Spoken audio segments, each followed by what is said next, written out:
the 29th chapter. And I want us to look a little bit at the life of Jacob. I've preached on him before, and some of these things will be reviewed.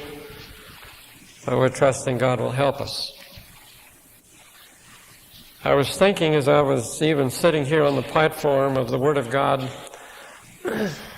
in the book of Deuteronomy, I believe it is, where God said that if we would obey Him, that our days on earth would be as heaven. Heaven, think of that.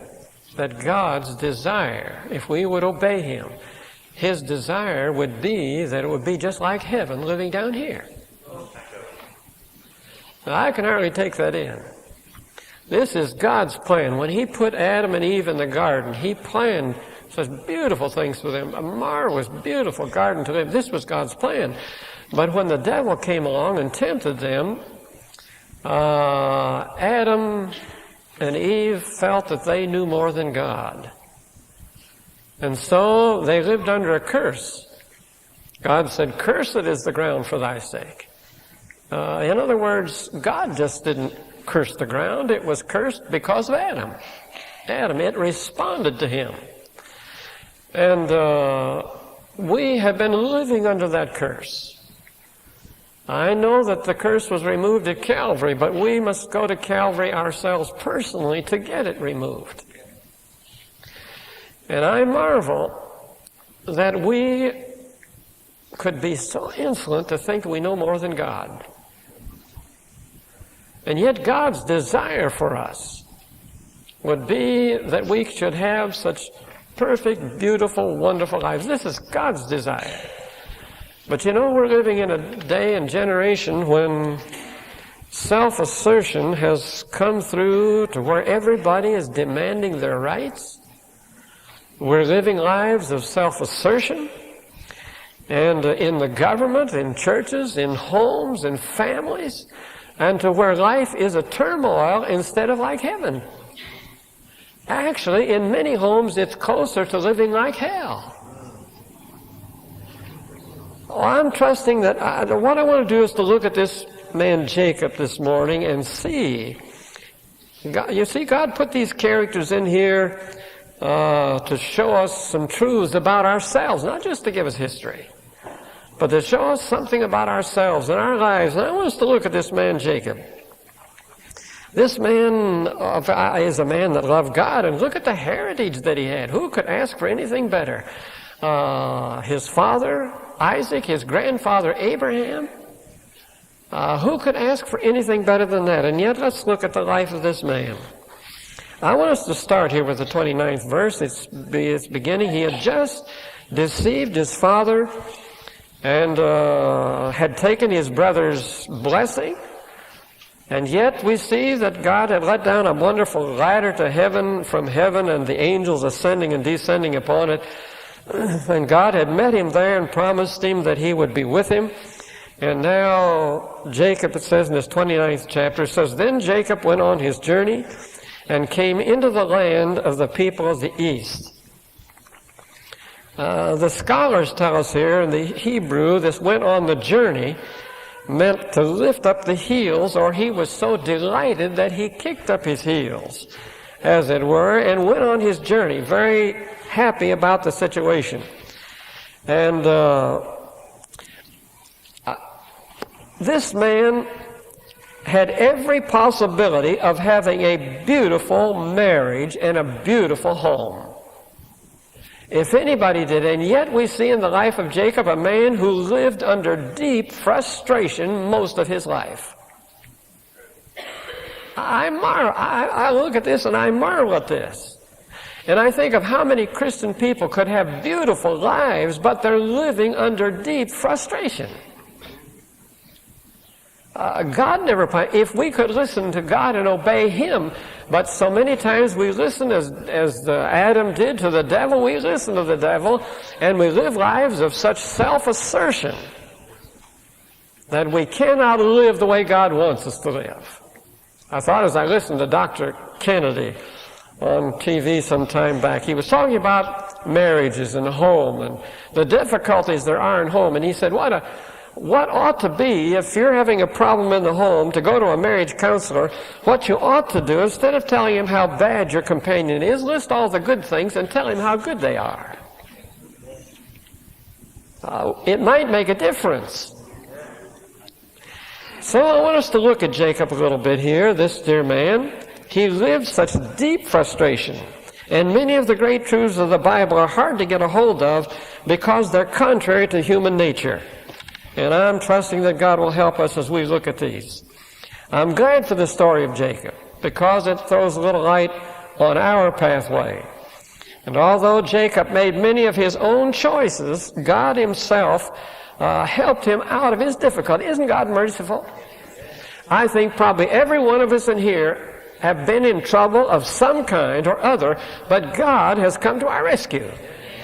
And He's helped us out of our situation. But I want you to notice something else. God's sovereign, and He can overrule every mistake we make. But that doesn't make life any pleasanter. He can overrule the mistake, but that doesn't mean you're going to have a happy life over it. Wouldn't it be better if we didn't make the mistake in the first place? So Jacob was a man who made his own choices. And I want us to look at this and then say, you may not agree with me, and it's all right. I don't ask you to. I just want to pass it out. So Jacob went and made his own choices. He was running away from home and going to his uncle Laban's. And he was going to live there, and for a while, and when his brother, who was going to kill him because he had taken his blessing, when that died down, he was going to come back home. Well, when he got to his uncle Laban's, his uncle had two girls, Leah and Rachel, and Jacob fell in love with Rachel. I want you to notice he didn't pray about it. He fell in love with her because she was a beautiful girl. And we like love stories. And many times we look upon this, a beautiful love story. Jacob goes and falls in love with a girl and works 7 years to be able to get her. That's the requirement Laban laid down. He said, you work for her 7 years and you can have her. And so he said for the love of her, he worked 7 years and thought they were but a few days. He loved this. But I want you to know he lived a life of frustration with this girl. He made the choice. Look at the difference when Abraham sent his servant to find a bride for Isaac. The servant prayed a simple little prayer by the well, and he said, oh God, let the one that comes here at the well, when I ask for a drink, that shall not only give me a drink, but draw water for my camels. I'm amazed that he made no physical requirement. He didn't say, oh, God, help me to find the most beautiful woman in the world for Isaac.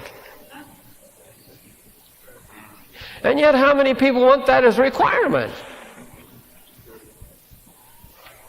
He never asked for her to be tall or short or light hair or blonde hair or blue eyes or brown eyes. He made not one physical requirement, but he asked for a girl willing to serve. He said, Lord, the one that you have chosen, let her be the one that when I ask for a drink, she'll give me a drink, and she'll go to draw water from the camels.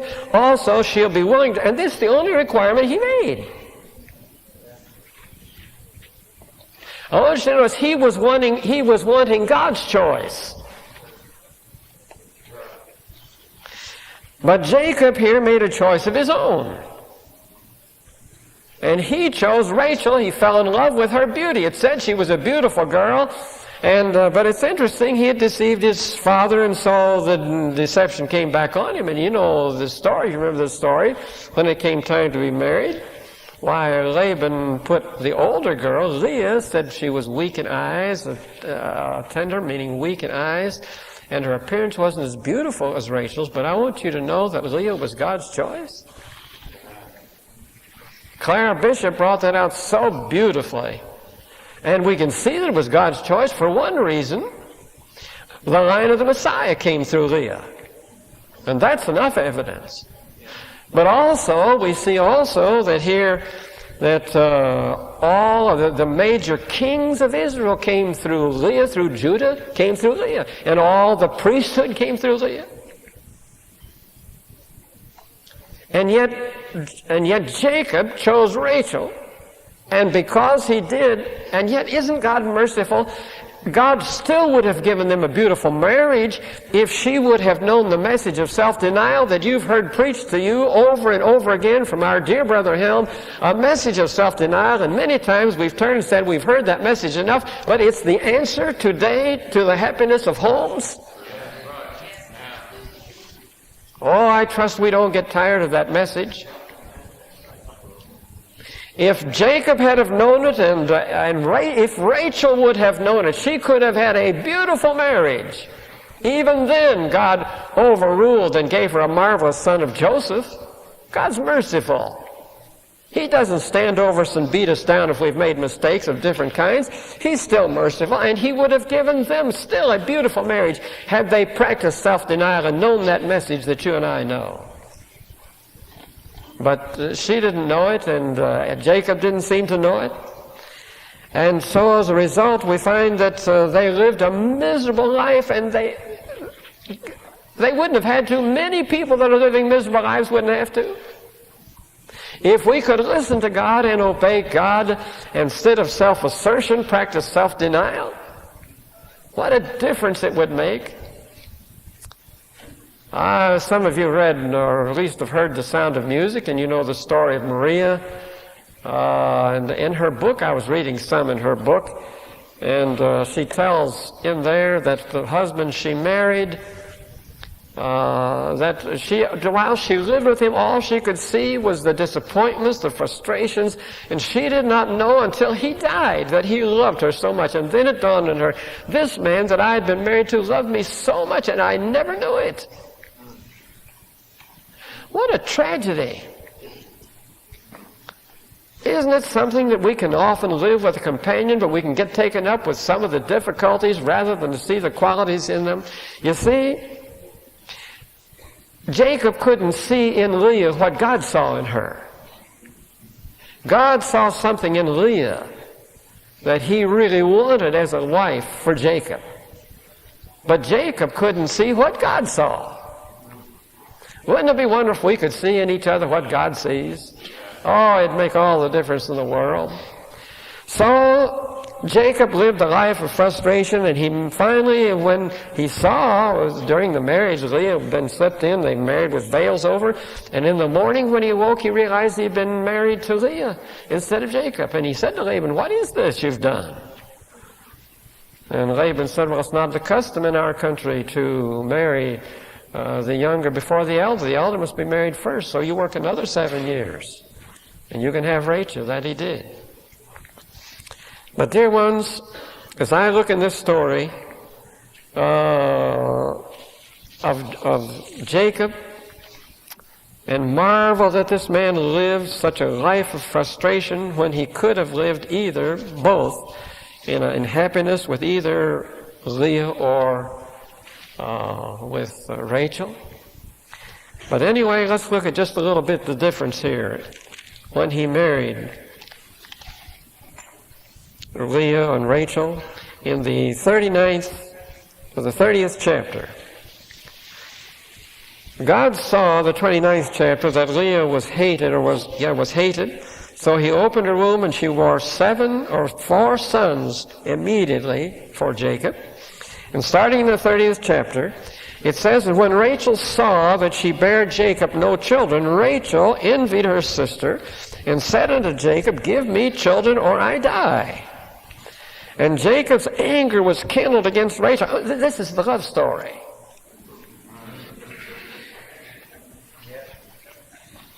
She was envious of her sister. She was jealous of her sister. She was angry with her husband. And in turn, he was angry with her.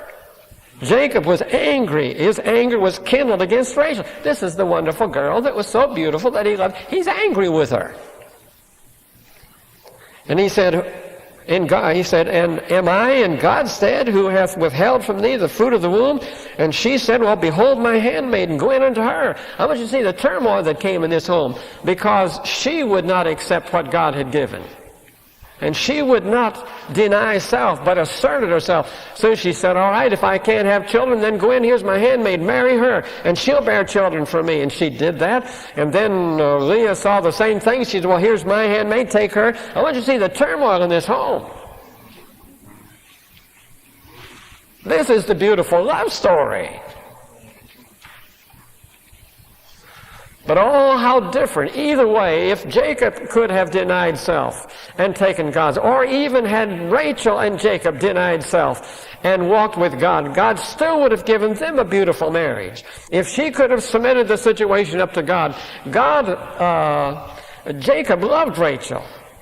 And they could have had a beautiful life together, but she was envious of her sister. She didn't get what she wanted. It was causing frustration in the home. And she was angry with her husband. He was angry with her. Over why? Where her sister was having children and she wasn't. What if she could have committed it to God? It's a little like the story of Samuel's mother, Hannah.